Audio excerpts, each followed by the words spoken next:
Case number 9 कैसे हुआ आपके पास, कब किस पॉइंट पे आया? ऑफ कोर्स शाहजेब खानजादा ने लिखा है, पहला उनका स्क्रिप्ट है, और जो कॉन्वर्सेशन हो रही है वो ये हो रही है कि यार बड़ा रेलेवेंट, और कहानी तो एक तरफ जो उसकी एग्जीक्यूशन है वो बड़ी कंटेम्प्रेरी है, a lot of check marks there. So when it came to you, कोई reservations थे कि यार ये कैसे होगा, ये तो बड़ा एक रिस्की टेरिटरी है, या बिल्कुल भी reservations नहीं थी. I think firstly behind every project तो आपको number one script.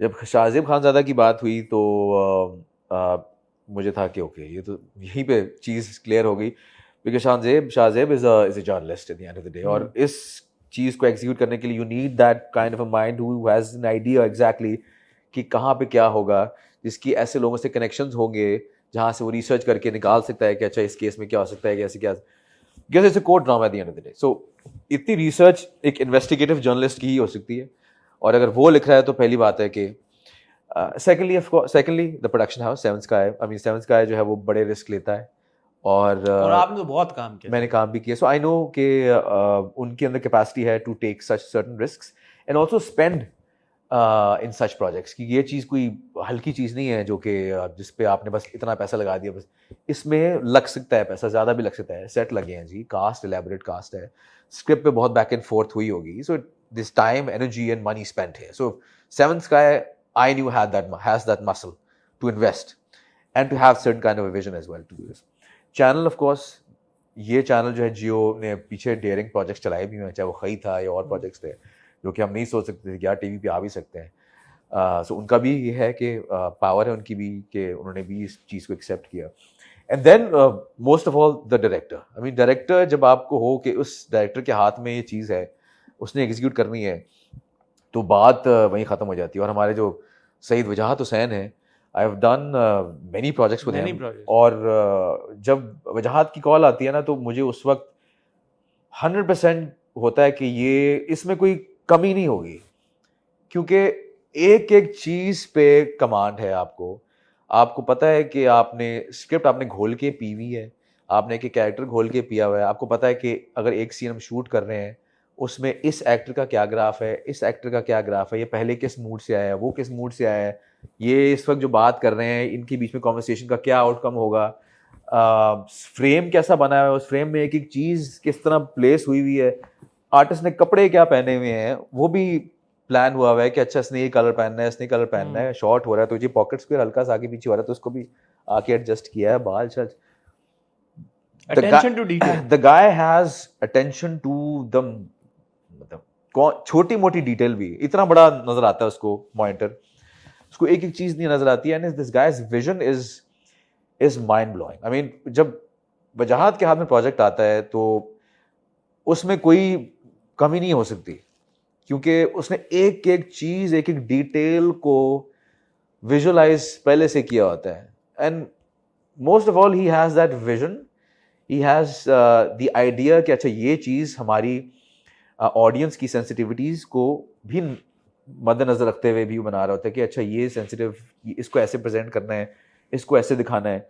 I mean the initial जो the rape scene can be done, could have been done in very different way, but it was done in a way that वो ज़्यादा बुरा भी ना लगे, but still लगे भी कि अच्छा ये मुद्दा है. इम्पैक्ट भी हो गया, लेकिन बहुत ज्यादा दिखाया भी नहीं, बहुत वो भी उस तरह भी ना हो, गोरी डिटेल्स में भी नहीं गए जिस पे जाए जा सकते थे. Any other director would have done that कि यार मैं इसको तो बेचूं, बट सेंसेशनलाइज करूं, but no, but he made sure के मेरी कन्वर्सेशन भी हो रही थी, ही वाज लाइक कि नहीं मैंने ये रेप नहीं बेचना, मैंने कोर्ट ड्रामा दिखाना है, मैंने कोर्ट में दिखाना है कि अच्छा बैक एंड फोर्थ क्या हो सकती है, प्रोसिक्यूशन से क्या दलील आएगी, यहाँ से क्या दलील आएगी, हमने कोर्ट ड्रामा दिखाना है, ये नहीं बेचना हमने. लेकिन आपको लगा नहीं कि there was a lot of back and forth to the incident also in the later episodes? क्योंकि ये पहली एपिसोड में हुआ, एज अ व्यूअर जब हम देख रहे थे तो हमें तो क्लैरिटी मिल गई कि यार हुआ क्या है. उसके बाद जो इंसुइंग एपिसोड थी उनमें हम वापस उस इंसिडेंट की तरफ गए, कामरान के पीओवी की तरफ से भी गए, अलग अलग माँ बाप के पीओवी की तरफ से भी गए, तो there was a lot of reference to that initial that incident again and again. I don't think there was repetition. I think वो कुछ there was a bit of repetition, bit of it, लेकिन ज्यादा नहीं थी। कुछ dialogues थे जो कि during that initial Kamran and Sahar scene, जो कि फर्स्ट एपिसोड में ड्यूरिंग दैट रेप वाला सीन नहीं दिखाए गए थे, वो बाद में दिखाए गए। जो कामरान का पॉइंट ऑफ व्यू था वो बाद में इंपॉर्टेंट था, because he was explaining that to his wife, तो अपने पॉइंट ऑफ व्यू से बता रहा था, और वो उसकी बीवी किरण अपने पॉइंट ऑफ व्यू से विजुलाइज कर रही थी। सो वो भी रेपिटेशन नहीं थी, वो भी आई थिंक बड़ी मजेदार चीज थी, जहाँ पे वो इंटरेस्टिंग एग्जीक्यूशन थी। सो आई थिंक वो that added to that consumer experience कि they were a part of that whole incident. वो बैठे हुए विजुलाइज कर रहे हैं, वो किरण के पॉइंट ऑफ व्यू से विजुलाइज कर रहे हैं, वो कामान के पॉइंट ऑफ व्यू से भी विजुलाइज कर रहे हैं। So I think that was done in a very tasteful manner. Usually चीजें बहुत बिलावजह रिपीट होती हैं, फ्लैशबैक्स आते हैं, बट ये मुझे पता है वजाहत हुसैन के केस में कि he makes sure that these things don't happen on his watch. He also is presence during the edit भी सारी चीजें पे देख रहा होता है। He's looking at everything, every aspect of it. So he makes sure कि ये चीजें उस तरह ना हो. So I'm sure कि जो भी चीज जहाँ भी, maybe I'm not able to explain as much as well as he can, but ये तो मुझे पता है कि जहाँ भी चीज रखी होगी उसने एक तरीके से रखी होगी। आपके किरदार को लेके परहैप्स एक बड़ा सिग्निफिकेंट जो एक मूव है on the makers part is that you play a Hindu character and you play a positive so far it seems, it appears more or less a positive Hindu character, and you know this is a Hindu character who is as involved in the plot as the other main characters. You were rich, you drive a Land Cruiser, you're not poor, it's not like you're relegated to the, you know, to the peripheries. Important main किरदार। ये जो एक सोच थी आप सब की तरफ से यार कि हमने इस किरदार, ये किरदार मुसलमान भी हो सकता, कोई भी किरदार हो सकता था, क्या वजह बनी कि ये डिसाइड हुआ कि ये किरदार रोहित होगा और ये एक हिंदू किरदार होगा? क्यों नहीं हो सकता? आई थिंक हम इतने यूजुअली हमारे दोस्त भी हैं जो कि हिंदूज भी हैं, क्रिश्चियंस भी हैं। I think it's about time that we actually make this a norm, especially in our TV and film culture, जहाँ पे which actually represents our society.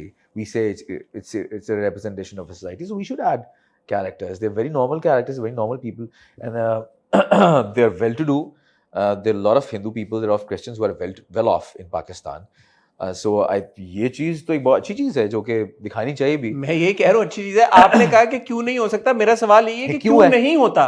क्यों नहीं? ये तो हमें इतने साल लगे एक हिंदू कैरेक्टर अपने ड्रामे में, हमारे इतने ड्रामे बन रहे हैं, इतने चैनल्स पे बन रहे हैं, why is it such a rarity? ये ऐसा क्यों है कि यार कि ये इतनी बड़ी चीज होगी कि मैं आपसे इंटरव्यू में ये सवाल पूछ रहा हूँ? आई थिंक वो एक सोशली हमारे लिए थोड़ा सा टैबू है ना, being a predominant Muslim country, it's slightly है, टैबू है कि अच्छा which I think the makers did a very good job, because हमने एक stereotypical character नहीं दिखाया है, इसको किसी उस लाइट में नहीं दिखाया, a very normal day to day person जो कि है, प्लस उसका एक और जो भी है, जो बैक स्टोरी जो थी इसकी, हाँ वो बड़ा इंपॉर्टेंट अगेन